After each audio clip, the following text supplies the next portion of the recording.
we have lost a lot of resources that we used to have. We've cut aides and we've cut teaching positions. School is back in session. Class sizes have gotten larger and teachers are doing more with less. It all comes down to school funding. Currently, schools have less money to operate with than they did 4 years ago. But there is more than enough money to make up for the funding shortfall if people and businesses would pay their property taxes on time. I don't know how they can get away with that.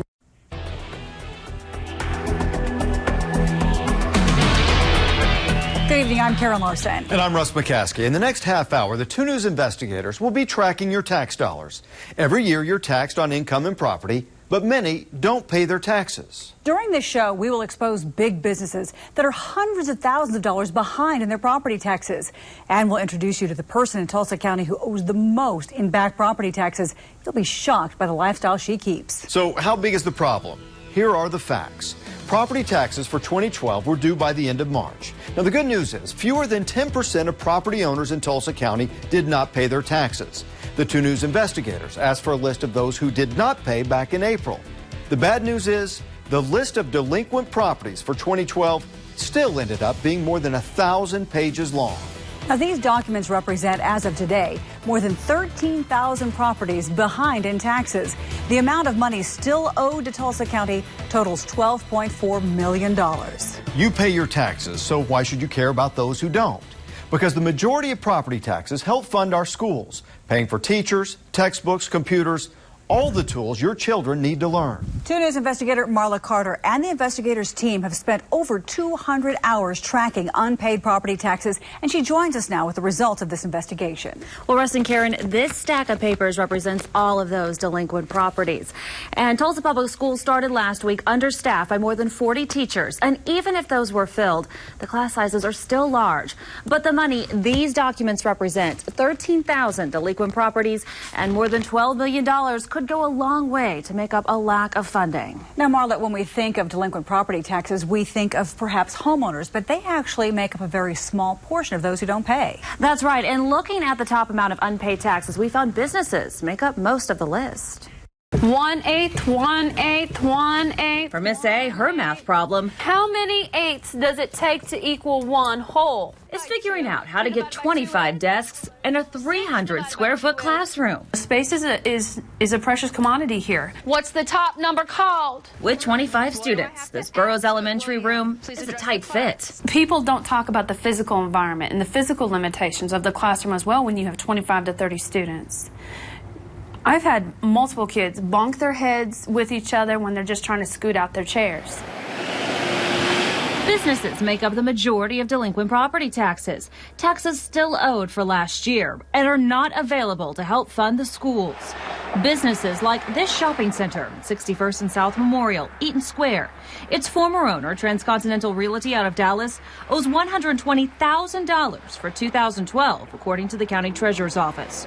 We called the company's CEO. He did not return our calls. But that's just 2012. Our investigation dug deeper than just into these 1,000 pages from last year. Records show that Eaton Square owes $390,000 when you add up their back taxes and interest, going back to 2010. But we didn't stop there. We found one business owes taxes on 100 properties. Brightside Properties owns and rents out dozens of homes. They owe $201,000 in taxes for the past 3 years. The owner, Rod Sperlin, didn't answer the door or return our calls. We wanted to know what happens to these violators.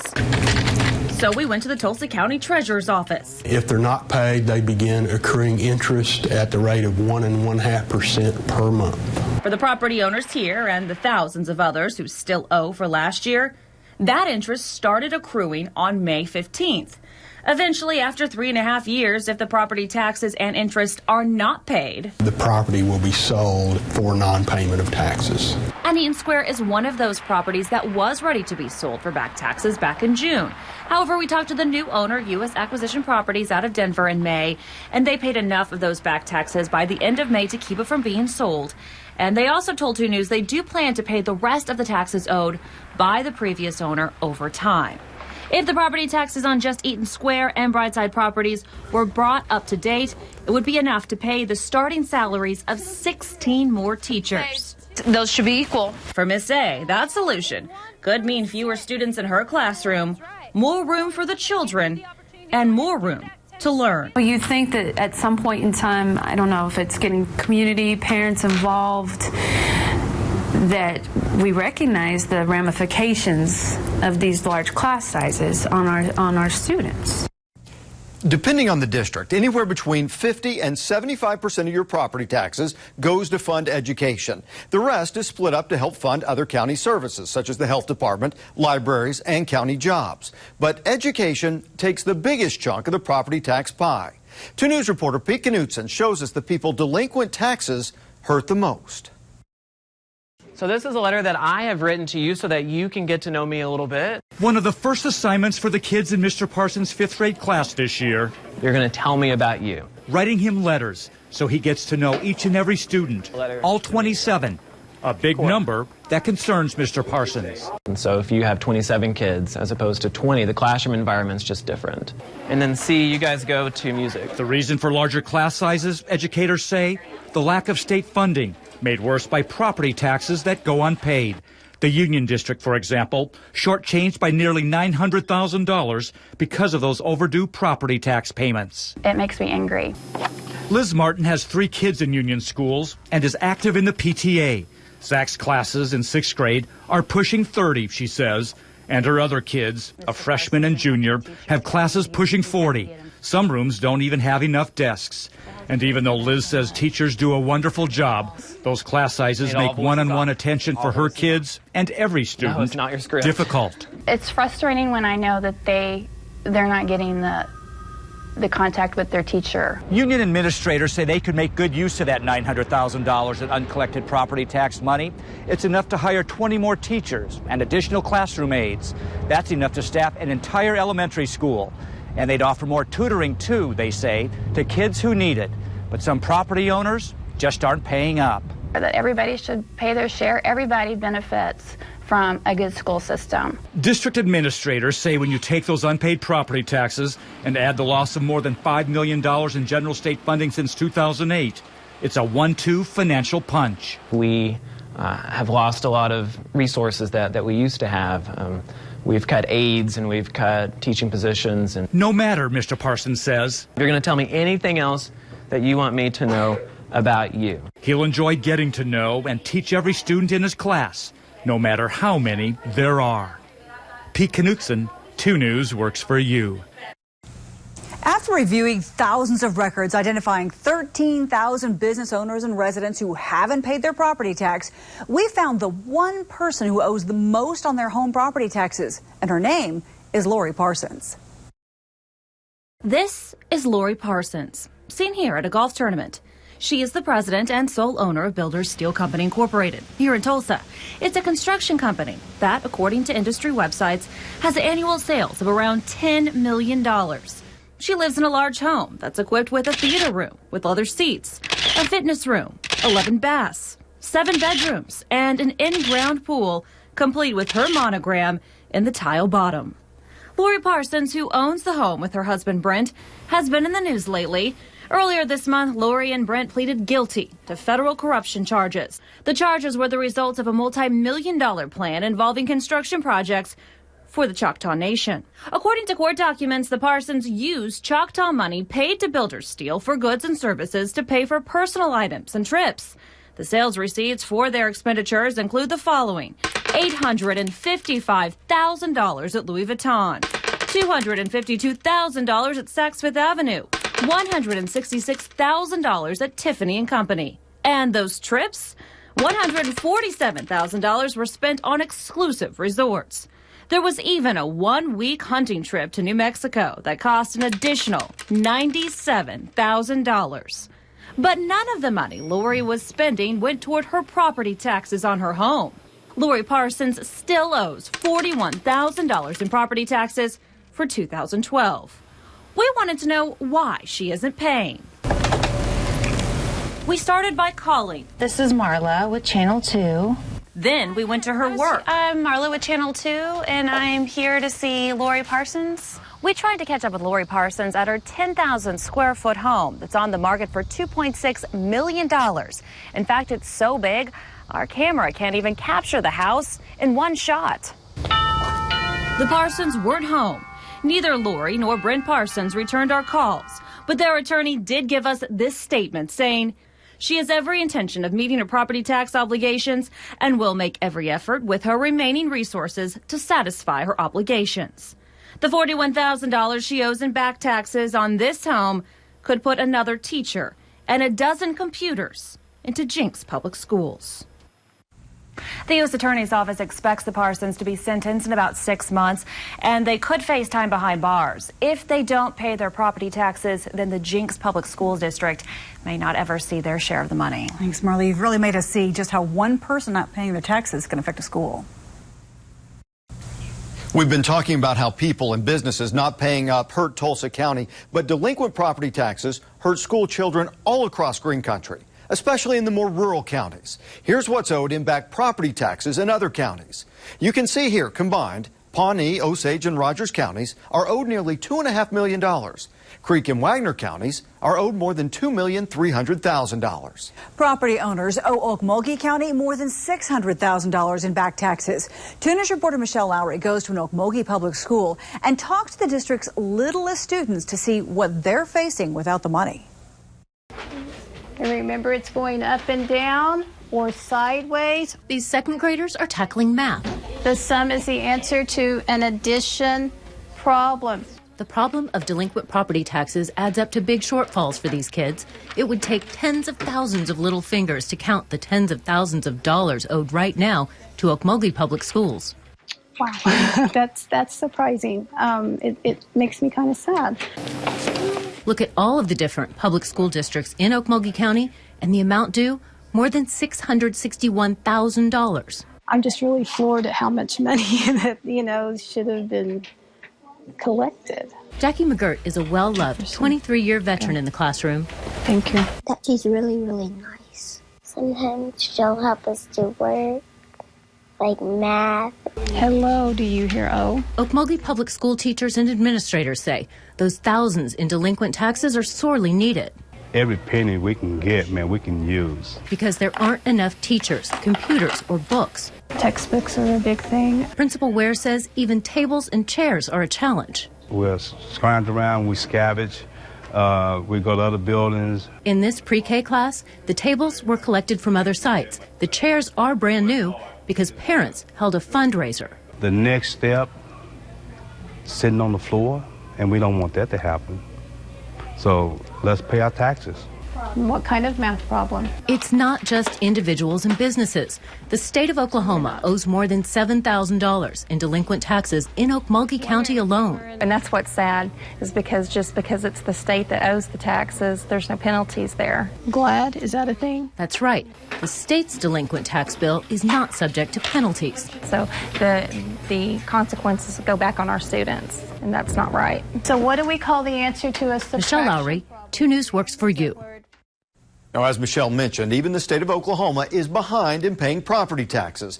But their problem with paying late is bigger than you think. When we come back, we'll show you how Oklahoma owes the most of all in late property taxes and how the state gets away with being late year after year. You're watching 2 News investigators tracking your tax dollars. Welcome back to our 2 News investigators tracking your tax dollars special. We all know that schools are struggling financially, and part of that is because of the millions of dollars in unpaid property taxes by homeowners and businesses. Now, every homeowner is supposed to pay taxes on their property, but there are some businesses that are exempt from paying property taxes. You see, the state offers these exemptions to bring business and jobs into Oklahoma. So who pays those exempted taxes? Marla Carter shows us who's supposed to pay the taxes on those exempt properties, and they owe the most in unpaid taxes. Go ahead and go to the Start menu. Property taxes help your child's classroom. Paid by property owners like Robertson Tire. We have 17 properties in Tulsa County and 5 in Rogers County and 1 in Wagner County. And all of that adds up to $150,000 a year in property taxes. We have to take care of our schools. Our schools are extremely important. While Robertson and many businesses across Green Country pay that bill on time, thousands are late. So who's the very worst offender? The one who owes the most in unpaid property taxes for Tulsa County? That offender the state of Oklahoma. So the state of Oklahoma doesn't have a deadline of when that money's due. That's right. I don't know how they can get away with that. The 2 News investigators pored over delinquent property taxes and found the state of Oklahoma still owes Tulsa County $1.4 million for last year's taxes. Do you think it's fair that the state has more time than everybody else to pay? Is that fair? The state is providing the money, and we could not be constitutionally in position to make that payment if there are no funds available. Jeff Spellman is over property taxes for the state. The fund he's talking about pays the property taxes for hundreds of Oklahoma businesses. It's a reimbursement. So here's the problem. It's a math problem. The state owes 50-some counties a total of $46 million. The fund to pay for those property taxes only gets $20 million a year, half of what it needs, leaving $26 million that the state can't pay on time. How can you possibly pay that $46 million in 1 year? Usually that money will be available probably by January of the following year. January of the following year. That's a year after your property taxes are due. What kind of word was that? The tax commission says its hands are tied, and it can only reimburse schools and counties once it gets more money. The state of Oklahoma can't pay to the counties any money they don't have. That's part of the budget balance amendment. So we have to wait until there's money available. Yes, Micah. Meanwhile, schools wait. At her State of the State last month, Governor Mary Fallin proclaimed education was one of her top goals. We've tried in my budget over the years to protect education as much as possible. Knowing her mission is to fund education, we wanted to ask the governor why the state takes so long paying its tax bill to fund schools. For weeks, we tried to set up an interview and get answers from the state's top government official. But her office repeatedly turned us down. Finally, we caught up with her at her State of the State address and asked her about the delay in payment. She said a fix is up to the legislature. I'm always happy to look at any issue. It's hard to make a judgment call on legislation until it's written and until the issue is thoroughly discussed, but I'm certainly open to listen to any type of suggestions of how we can improve that for our communities and certainly for education. Now, Rusty and Karen, we did ask Governor Fallin to join us today on our show, but she declined. However, her spokesperson did send us a statement. He said the governor is happy to review this matter with the legislature in the next legislative session and to work on developing a funding mechanism that better serves county governments. Now, the state gets no penalty for paying on time, so there's no interest on those unpaid taxes. And unlike the state, if a person or business doesn't pay their taxes on time, they get a financial penalty every month they're late. Yeah, but that's not all. If you don't pay for 3.5 years, then your property goes up for public auction. This crowd of hundreds is here to find a bargain as properties are rattled off for auction. First experience, it was good. My husband had to hold my hand down. 500 properties went up for sale in June. All of them were delinquent, not paying their property taxes for 3.5 years. I feel horrible and yet lucky at the same time, because I feel horrible that they couldn't afford the taxes or refuse to pay the taxes. But if their loss is my gain. The Tulsa County Treasurer's Office says the auction is the last resort. If people are late paying their taxes, there's a 1.5% penalty tacked on every month. So for $1,000, that's $15 a month. And that adds up fast. After a year, it totals 18% interest. But that lasts for 3.5 years. If it's longer than that, 600. This is where the properties end up, on the auction block. The taxes ultimately get paid, because if they don't, the property gets sold. That money, again, goes back to schools. And without those dollars, the Treasurer's Office says schools suffer. And those taxes are budgeted based on being collected in the year of levy. So if they're delinquent, it has a significant budgetary effect on the taxing entities. That's why the Treasurer's Office works hard to recoup what it can at auction, so schools aren't left waiting on the highest bidder. Sold the property $6,200. Penalties and unpaid taxes are piling up while money for schools goes down. But one state lawmaker hopes to at least change the way the state of Oklahoma pays its tax bill. Oh, we definitely need to find a way to pay our bills on time. We owe that to the citizens. We'll talk to him about his plan when we come back.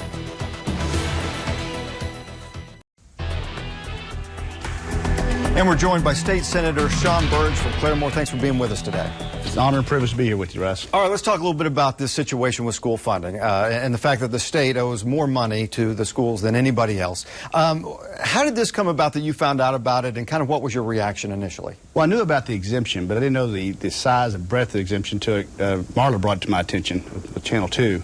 And, you know, basically what we're doing is we are not paying our bills to the state of Oklahoma.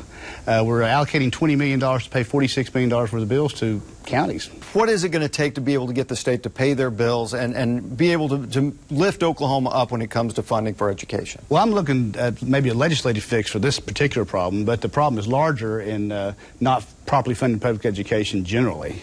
And so I think we have to make it a priority. I mean, by some measures, we're 49th in funding public education. Yeah. We're better than that.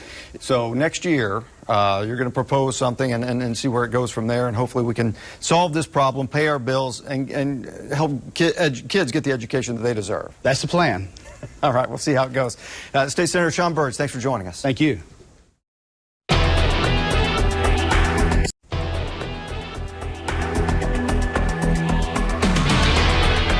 Oklahoma schools just started the new school year. Tulsa Public Schools did it, 40 fewer teachers than they should have. They did it being short textbooks and computers. Well, from the state of Oklahoma to big businesses to individual homeowners, more than $12 million in property taxes to help pay for those teachers, those textbooks, and those computers still hasn't been paid today.